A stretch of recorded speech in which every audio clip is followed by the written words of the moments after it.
My boyfriend has beef with his kid's mother and told me I can't come for Christmas but told me to leave the expensive gifts and my dog for his kids. Now I'm thinking the only gift he deserves is a breakup.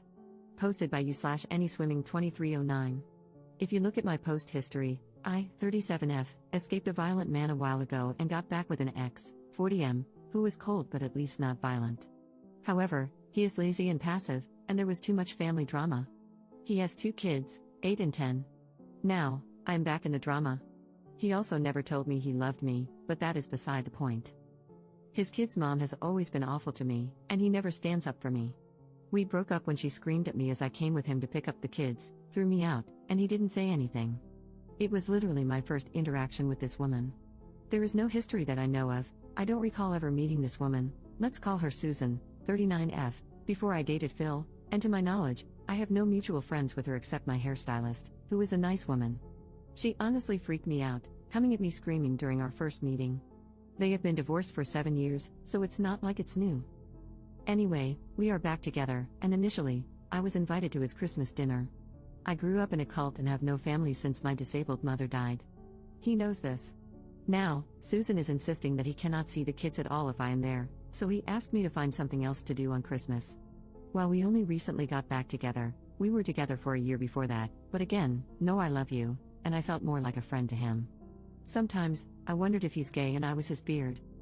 He doesn't drive, so he asked me to take him to the mall to shop for gifts. I bought expensive gifts for his kids. He wants me to take him grocery shopping, leave the gifts for his kids, and leave my dog so they can play with her, but then go away until they are gone. A friend kindly invited me over, so we are going to hang out, and now he says I am being dramatic and selfish when I tell him I am just going to get my money back for the gifts. Should I return the gifts or not? Edit. Thank you all for the kind comments, and really, the unkind comments were helpful in showing me what kindness looks like.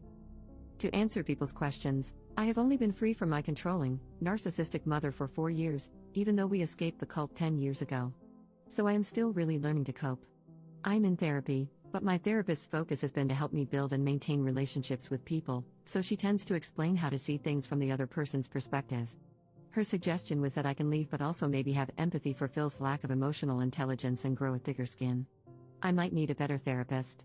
I was raised to believe I am worthless and don't deserve kindness. It has taken 3 years of therapy just to have the confidence to make friends and date at all. I told Phil that I am taking the gifts back, and he has been begging me to give him another chance. I am working on finding the strength to walk away. Relevant comments. Commenter.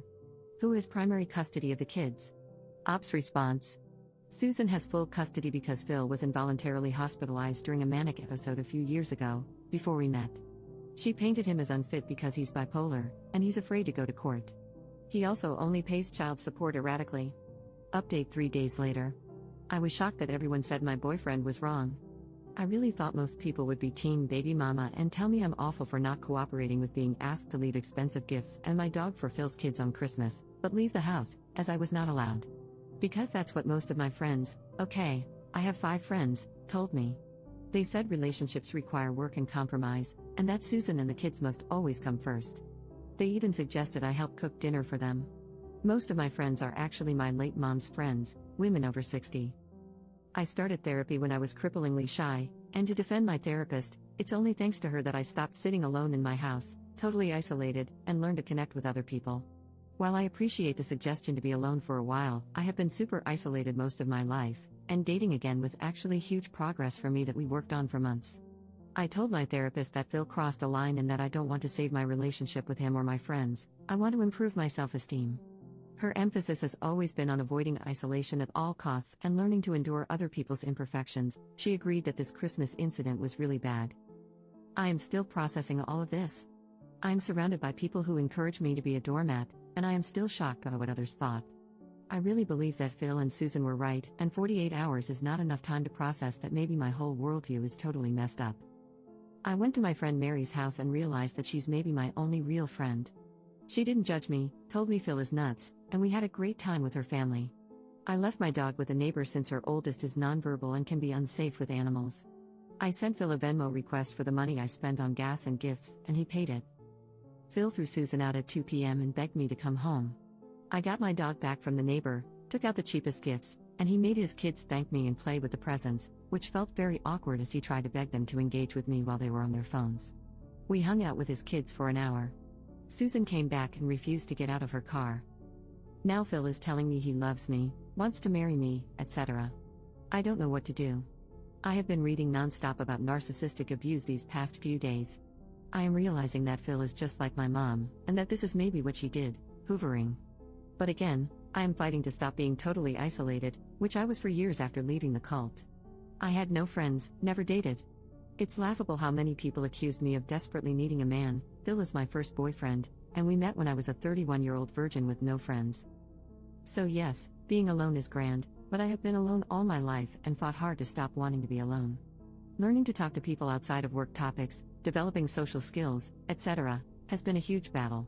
I am not autistic, but I come across that way because after age 7, I was the only kid left in our cult/commune, and I have no social skills and prefer to be alone to an unhealthy degree. I don't know what to do. Maybe Phil grew a spine. Maybe it's hoovering. I'm standing up to him, though, and looking for new friends and spending more time with Mary, who said I am always welcome at her house. Second update 1 month later. If you recall, my boyfriend threw me out on Christmas because his baby mama wouldn't let him see his kids unless he uninvited me. He expected me to leave behind the expensive gifts I bought for his kids, take him grocery shopping, he can't drive for medical reasons, and leave my dog with them to play with. I had a history of social isolation and abuse and only have one friend my age, so I had no one to tell me how bad this was and no other social outlets. Phil arranged a small Christmas gift opening for me, him, and his kids. He finally told me he loved me and wanted to marry me. He then offered to let me move in with him but soon after asked me to buy a sofa. A few days later, I was out of gas, he got out to pump it but asked for my credit card. He wouldn't even chip in for gas, even though I drive him everywhere. A couple of weeks ago, I noticed that I was missing kitchen knives. My utensil drawer kept getting emptier. I have a cleaning lady and figured maybe she put them someplace weird because she spaces out sometimes. She's sweet but more ADHD than I am, which is saying a lot. They were in Phil's utensil drawer. He had been stealing utensils from me. For some reason, that was the last straw. Today, I blocked him. Edit. I confronted Phil about the knives when I returned his stuff. He had been taking pot brownies to work and eating them all day and needed my knives to cut them, then forgot to return them. So, on top of everything, he was doing substances at work. He took 1 or 2 each week and doesn't see the big deal.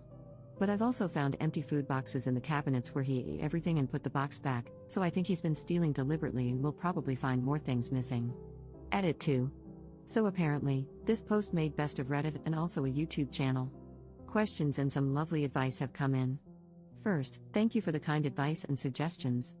I'm looking for a therapist who specializes in CPTSD. Sorry for the wall of text. Did I get the knives back?